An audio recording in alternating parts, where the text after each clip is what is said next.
Welcome to County Report this week. I'm Lorna Virgili. Thank you for joining us. This week, County Executive Ike Leggett held two budget forums, one in Bethesda and another one in Silver Spring. As the executive formulates his budget, dozens of residents have been able to address issues of fiscal concern for FY14 and suggest ideas, as the budget is expected to address a $136 million gap. I just wanted to urge you to support the superintendent's recommended budget for the school system for fiscal year 2014. It is projected that the budgetary gap for 2014 is close to $136 million. Outlook indicates that the state aid, the sluggish economic recovery, and the federal budget negotiations, in addition to the maintenance of effort for MCPS and the teacher pension shift to the county for local funding, all will have an impact on the county's operational budget. Now, what are the challenges going forward for the upcoming budget? One, having not provided COLAs, merit increases for 3 or 4 years, it's very difficult now that you have not or you cannot respond. And so we have to respond to our wage demands in some form or fashion going forward this year. The second problem is we still have a lot of pent-up demands of things that we needed to do. To maintain a top-rate library, to ensure that we respond to some of the other challenges of those in most need in Montgomery County. And then finally, the big word, which is a T word, not taxes, but transportation. It's a real problem. The executive's priorities include to maintain the county's AAA bond rating, grow reserves, invest in sustainable services and programs, and promote investments that provide long-term growth and jobs. Leggett will forward his budget to County Council on March 15, and there is still time for residents to bring ideas to the executive. If you missed the budget forums, you can speak up by visiting montgomerycountymd.gov/open. Council Vice President Craig Rice also met with residents recently. He hosted a community meeting in Germantown, one of the fastest growing communities in Montgomery County. My MC Media's Sonia Burke reports. Sonia? There's a lot going on in Germantown, and Council Vice President Craig Rice provided an update on a variety of projects and issues at his town hall meeting here at the Black Rock Center for the Arts. If Germantown were incorporated, would actually be the second largest city in the state of Maryland, only second to Baltimore City. Germantown is where it's at. Residents attending the community meeting were treated to an overview of all that's going on in Germantown. Rice's presentation included information about the budget process and updates about local projects, including the Plunge Recreation Center and Germantown Center Park. It was schools that several residents wanted to hear about. I'm always concerned about the Seneca Valley High School because we'd like to see it modernized. Rice agrees this project is long overdue. I know many of the parents and the children who go to Seneca Valley High School, and the conditions that they have been subject to are beyond reproach. It's something that, to me, is unacceptable. Other hot topics included public safety issues, especially improving pedestrian safety on local roads. There are a lot of things we have to do: education, enforcement, and engineering on the roads. Although it's still a long way off, the project manager for the Corridor Cities Transitway said the bus rapid transit project will be constructed in stages, with phase 1 stretching from Shady Grove to Metropolitan Grove. That's a 9-mile segment. We will have 12 stations over that 9-mile section. Those stations will be will have large platforms. Economic development is happening all over Germantown, but Rice said it's the future Wegmans that really excites residents. When I talk about a lot of economic development, when I talk about jobs, I talk about all this stuff, people are bored. But when I talk about Wegmans, the room lights up, smiles on people's faces, they start jumping up and down, they're excited. It really does show how much Germantown is on the map. In Germantown, for County Report this week, I'm Sonia Burke reporting. Montgomery County's Task Force on Mentoring helped celebrate January as Mentoring Month with a special one-day program at the County Council building in Rockville. Susan Kennedy spent the day with these ambitious young residents. Susan? Lorna, as part of Mentoring Month, these 8th graders from Wood Middle School in Rockville came to the County Council building today to get a taste of what it's like to work for county government. This group of middle school students were selected by their school counselors to take part in Mentoring Day at the County Council. The day began with a welcome from Councilmember Phil Andrews. Welcome to the County Council, and I'm really glad you could come this morning and talk to different people here and see what's going on. It's your county government. And Council Vice President Craig Rice, who shared what drove them into the world of politics. I can't tell you how many times we have people that contact our offices about simple things, about understanding how to get assistance for making sure that they can pay their light bills on time. That's what we do, simple stuff, right? But simple stuff that matters. The young citizens expressed an interest in future careers in law enforcement and even public service. And they came to spend the day getting a glimpse of county government and how it works. To know what somebody in this facility works, like what they do and how they do it, to see how hard it is. I've never been here and I don't know what goes on here. I don't know what anybody does, so I thought if I came, I would be able to see that and experience that, and I'd have a little bit more insight into what you guys do all the time. We're here today to see like what the county council does and how it works, to see how it works and how people do different jobs around here. I love my city, and I want to do like anything I can to like help it and like make it better and like a safer place for like everybody. When you go home tonight, what are you going to tell your folks and your siblings? I'm going to tell them that I learned a lot about the county council and how what they do and how they help the community. They gain exposure. They gain an opportunity to see a role model play out for them, you know, what it's like to be in the world of work. And they also get to make that connection, too, that what they're doing right now in school, that it's not just for the immediate satisfaction of getting through middle school, getting into high school, and graduating from high school. They see that there is a connection, that what they are doing now, it is preparing them for their future. Very important that these kids understand that there's a kind of a plan that you have to have in mind, and it starts right here in middle school. In the end, these students told us their visit was rewarding and informative, but there was one particular highlight that stood out. I mean, I think it's like really cool. Like I was kind of expecting it to be like more like boring, but I mean, like we got donuts. Like. In Rockville, I'm Susan Kennedy for County Report This Week. Smoking is already banned in most public places in the state, but the council is considering a measure that would prohibit smoking on property owned or leased by the county. The bill was introduced by Council Member Nancy Florine, who 1 year ago was battling breast cancer.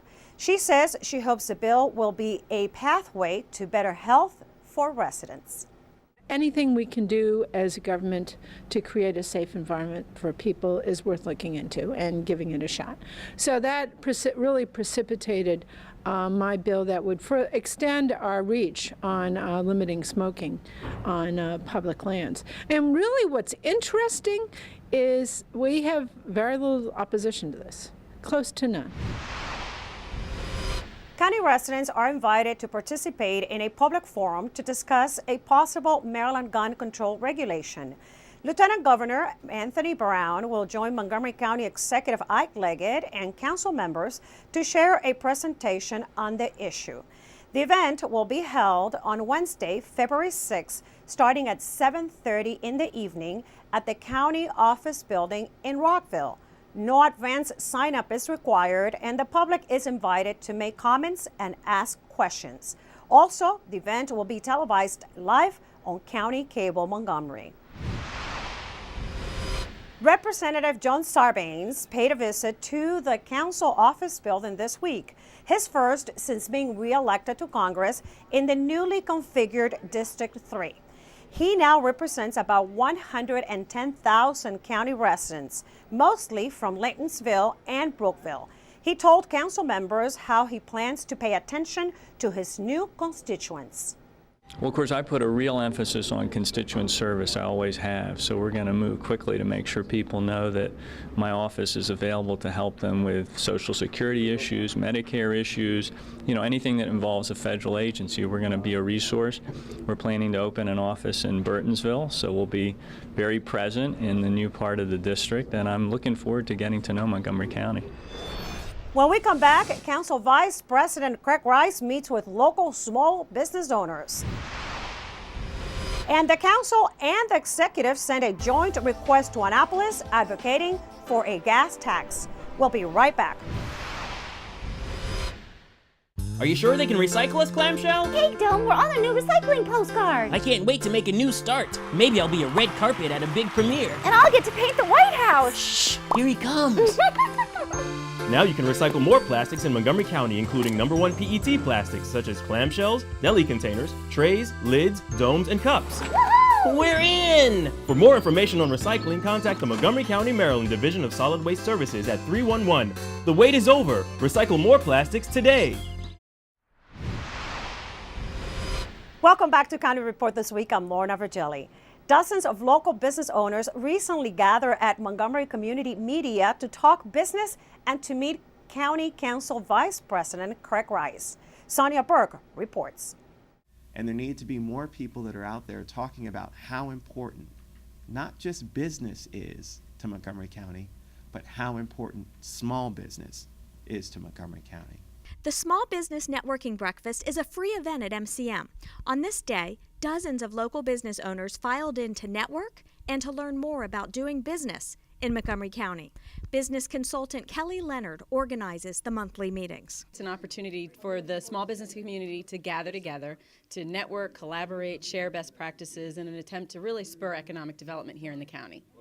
The council vice president provided information about how the county works to support small businesses, and he shared data about the local business landscape. What's also unique and what's changed here in Montgomery County over the past 10 years or so, as we look at the census numbers, Montgomery County has grown more diverse. Montgomery County now has a majority of minority constituents in it, and we are the second largest and fastest growing African American owned business population in the state, second only to Prince George's County. Business owners said they learned a lot. I'm so impressed, especially with Craig Rice. I was really, really impressed to find out that we have the most Asian women-owned businesses in the nation in Montgomery County. I thought it was a terrific event, a great opportunity to meet a variety of different businesses and hear Councilman Rice talk about some of the great programs that are available here in the county for small businesses. I did learn that he's actively pursuing growing business in Montgomery County. He's very open to new ideas, and he wants to work with the small business owners to make sure that Montgomery County maximizes the business potential in this area. Hearing from Craig Rice, just feeling his heart and his passion for helping not only our large corporations, because I believe that we as a county flourish by having them here, but understanding his passion for really helping the small business community really spoke to me as well. I thought it was great, a fantastic turnout, great feedback from folks even after the initial conversation. I had folks that came up and told me about their own personal experiences with some of our programs, which are important. We need to hear that so we can continue to evaluate and retool our programs to make sure that they're doing all that we set them up to do. In Rockville, for County Report This Week, I'm Sonia Burke reporting. For more information about economic development in Montgomery County and local programs to help small businesses, visit ChooseMontgomeryMD.com. Another community engagement meeting that you should not miss is the upcoming State of the County speech that will be delivered by Montgomery County Executive Ike Leggett. The State of the County will take place on Wednesday, February 20th at 7:30 p.m. at the Silver Spring Civic Building. Executive Leggett is expected to reflect on the challenges and opportunities in the coming year and beyond. This event is free and open to the public. Light refreshments will be served following the speech. Now we get our police update from Officer Rebecca Innocenti. Police Department is looking for a suspect who has committed a series of crimes in the Germantown area. Officer? Thanks, Lorna. That's correct. 5th District detectives are investigating a series of theft from vehicles and robberies believed to have been committed by the same suspect. The first crime was a theft from vehicle on December 26th, and since that time, detectives believe the suspect has committed 7 theft from vehicles. He breaks into vehicles and removes property, mainly purses, from these vehicles. He's also breaking into vehicles found in residential parking lots, multifamily dwelling like condos, townhouses, or apartment living. The last 3 incidents have been robberies, and the suspect is approaching these victims. They all have been female, as they exit or enter their vehicle or are sitting in their vehicle, again in these multi-dwelling parking lots like condos, townhouse, and apartments. And he's demanding property. In the last robbery, when the woman stated that she had no money, he actually assaulted her by punching her in the face. Detectives are releasing a composite of the suspect and are asking for the public's help in identifying him. They're also reminding residents to please lock your vehicle doors, and if you have valuables, remove them from your vehicle. Take that property with you. Also, for residents that live in this area, in the area of Frederick Road and Scenery Drive in Germantown, please have a heightened sense of awareness, and if you're in these residential parking lots, be aware of your surroundings. Don't be distracted by talking on the phone, by texting, and if you see anybody suspicious or see someone matching the description of the suspect, please call police right away. Thank you, Officer Innocenti, for their update. Now here's Tom Pogue from the county's Department of Transportation with an update on newly implemented ride-on routes. Tom? Hi, I'm Tom Pogue, Community Relations Manager for the Department of Transportation. Here's an update for Montgomery County. Ride-On announced service changes that went into effect on January 13th. The adjustments will add service to new population centers and improve efficiencies. In Rockville, daily service was added to Park Potomac, a new residential and commercial area off 7 Locks and Montrose Roads and I-270. In Germantown, the Route 98 bus was expanded to serve several areas, including the Cinnamon Woods neighborhood during peak periods, the Germantown Community Center midday, and the Maryland Soccerplex on weekends. Service will also be provided to a new area at Watkins Mill Road and Maryland 355. Service within Olney will be restructured, including changes to Route 52. Also, the Route 53 has been restructured to be more efficient and to provide service to the park and ride lot on Georgia Avenue and on Maryland 200, also known as the Inter-County Connector. For more information about Ride-On, call 311 or go to our website at montgomerycountymd.gov/rideon. We're working to keep you moving. Maryland Senate President Mike Miller says he supports allowing counties to impose a local gas tax. Senator Miller plans to introduce legislation that would authorize counties to collect up to 5 cents per gallon for local transportation projects. Both County Executive Ike Leggett and Council President Nancy Navarro support Miller's proposal as a way to generate much-needed revenue to keep Maryland's economy strong. Because there is no doubt that for Montgomery County and for the state, this needs to be the #1 priority. We've been on record already saying that as we recover from the economic recession, we worked really hard in putting forth very ambitious master plans that will help us continue to grow our tax base and include, bring revenues, create jobs. And this is something that, of course, benefits the state because, as everybody knows, Montgomery County is a major contributor to the coffers of the state, and in that way they can address other issues. When we come back, can you eat with only $5 a day? Well, Council member Valerie Irving is challenging restaurants to live on a food budget for just a few days. I'm Rockville 11's Bridget Breuer. What do polar bears and the Rockville City Police have in common? We'll tell you when County Report This Week continues.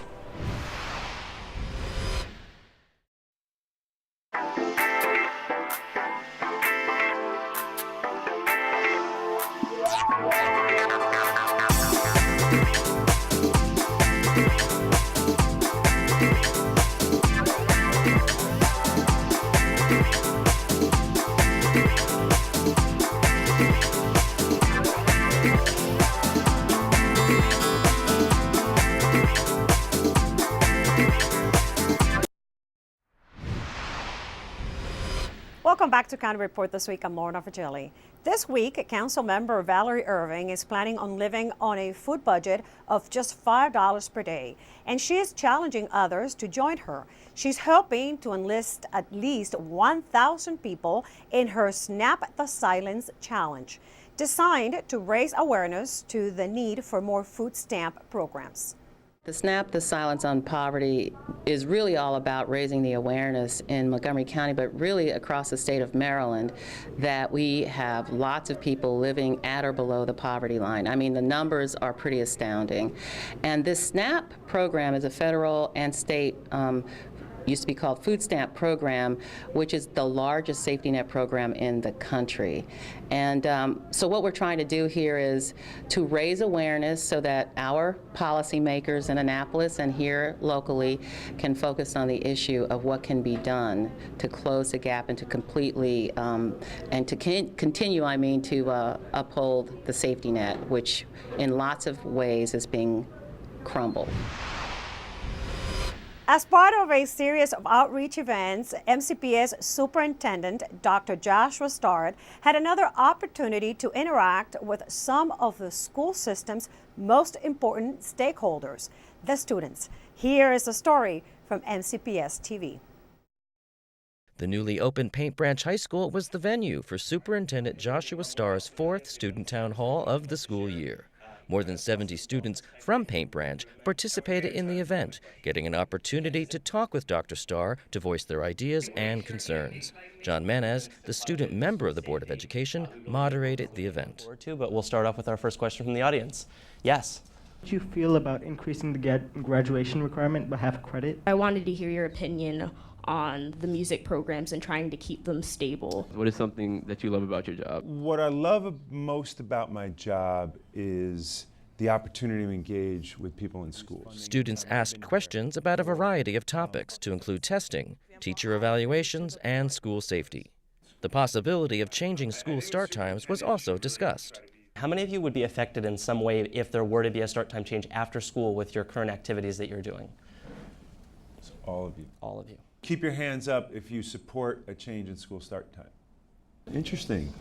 I think it's a great opportunity that MCPS gives us for kids to be able to communicate with the superintendent. Students from Paint Branch got a chance to talk to the superintendent to show their interest in what they want to change in the county. Well, it's great that Dr. Starr came to hear students' voices because students are the ones that I guess are most impacted by the school system. They have a lot of great things to say about how much we've supported them and helped them, which, is just a great thing when you're superintendent to hear how much our kids appreciate their educators. So it's great.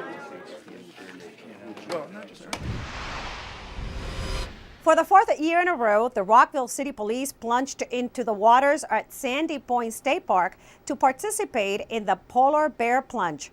Rockville 11's Bridget Boyer has more. Bridget? It was another successful polar bear plunge for the Rockville City Police. And this year, once again, it was all about the kids. 3, 2, 1, plunge! The below freezing conditions weren't enough to stop the Rockville City Police from enjoying a dip in the Chesapeake Bay. It's amazing. There's no other way to describe it. It's amazing. You go out there, it's cold, you freeze, but it's an adrenaline rush that lasts for months.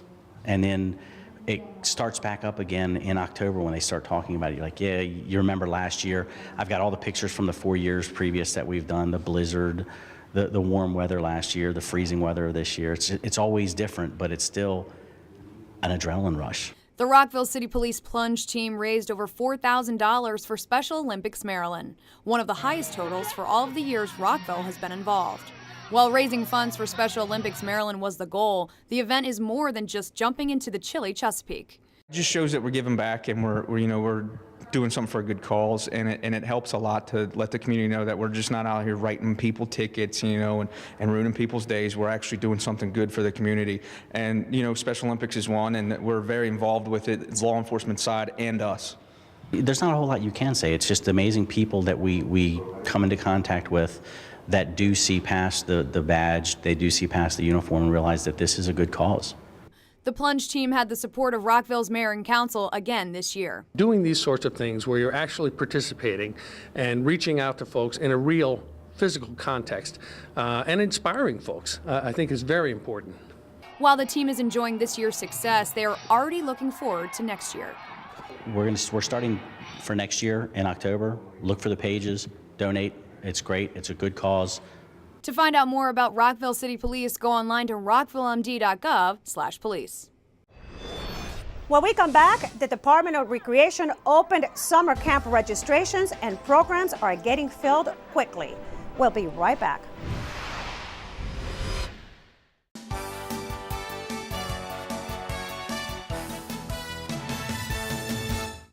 It's not too late to register for late-starting spring semester classes at Montgomery College. From accounting to women's studies, many classes are offered, some beginning as late as March. Register today online or at any of our 3 campuses. With winter weather causing all kinds of issues, now's the time to sign up for MC Alert. Receive college closing, delay, and emergency information via text message and email. The service also sends important information about Montgomery County weather and traffic events.